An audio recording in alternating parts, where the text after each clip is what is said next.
Hello and welcome back to the Simplicity Diaries with me, Kem John Payne. So glad you could carve out just this little 10-15 minute slot for a quick listen this week. I've been thinking about and discussing with a couple of parents actually larger issues actually around anxiety, but reducing that down into some little helpful strategies.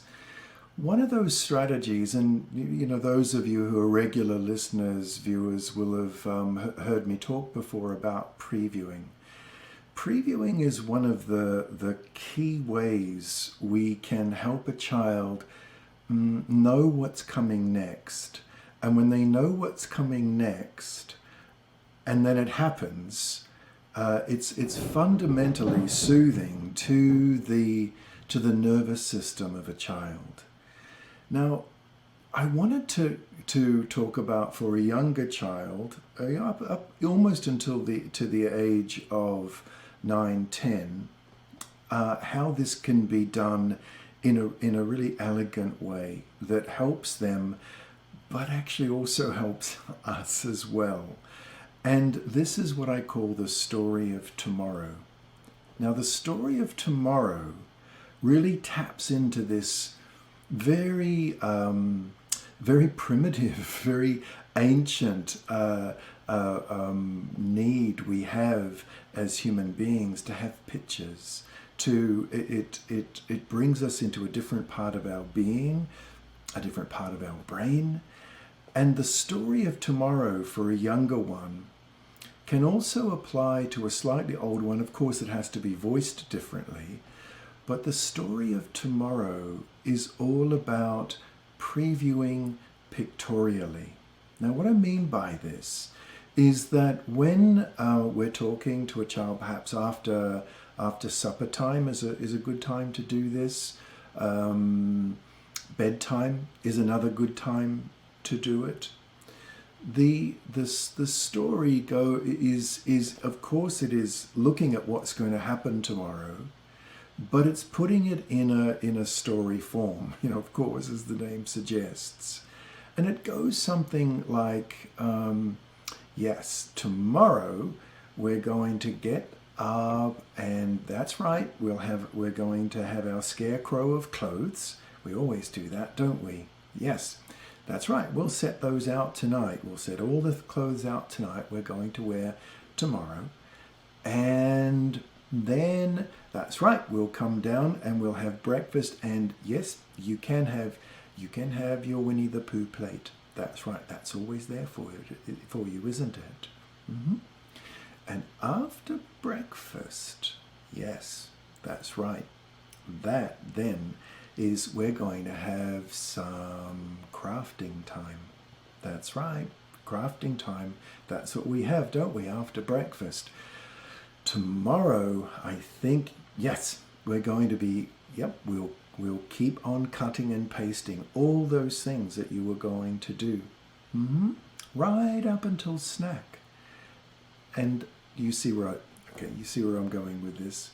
And it might be something unexpected is happening, and that's the brilliant part about previewing, because something a little bit different might be coming up tomorrow. So you might say something to a child like, yes, tomorrow after kindergarten, after school, that's right, yes, you're going to go to James's house to play, but James's daddy is coming to pick you up. And he will be driving that big red pickup truck. Do you remember that one? Yes, it is. There is lots of cluttery things in it, isn't there? But it's fun to get set up so high. And you'll go back to James's. Rather than saying, yeah, well, tomorrow, I can't pick you up tomorrow, but James's dad will be picking you up. That doesn't bring the child into a picture of it. Now, and you might even go further and say, and when you get to James's house, what are your favorite things to do? That's right. I remembered that too. He has a big rope swing, doesn't he? Mm-hmm. that's what you're going to ask to play on that straight away, that's a good idea. That's a very good idea. So what you're doing when you preview pictorially like this is that you're bringing a child into a whole different part of their being. A child's memory largely, to a good extent, is held by pictures. It's not held by the executive brain, the frontal lobes.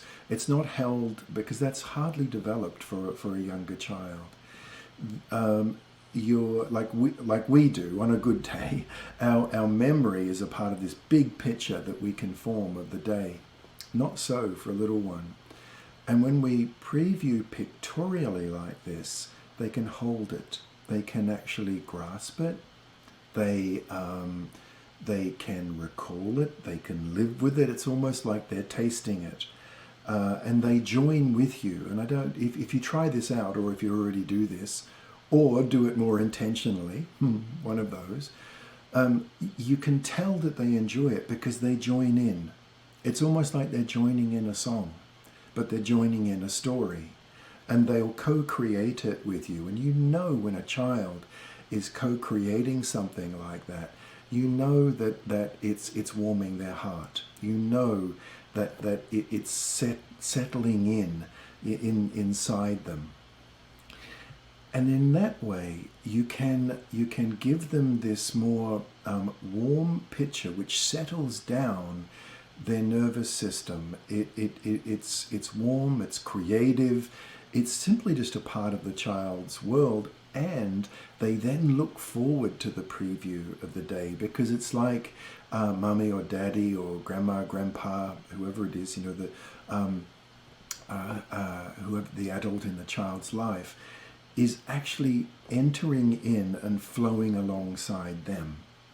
Now, there's one more thing about the story of tomorrow, is that when we tell the story of tomorrow and we are picturing it, what we're doing is that we're deeply connecting with a child because we've got an inner picture within us. The child's got that inner picture with him, her, or them. The child has that picture. And we are very much moving forward through the day tomorrow. And it's a point of connection, just a little one, but it's a lovely one. And it gives us a time each day to ensure that, usually it's at the end of the day, isn't it, that connection is strengthened just that little bit. And for us also, the second benefit is that it maybe helps us a little bit with our anxiety about tomorrow. Because when we picture it, and we picture, James or Miguel's daddy with the big red truck, we're going into our limbic system of our brain as well, partly limbic system, and we're picturing as well. And if we're picturing, a little child kind of knows that. A little child picks that up, that we're settled down in what we're doing.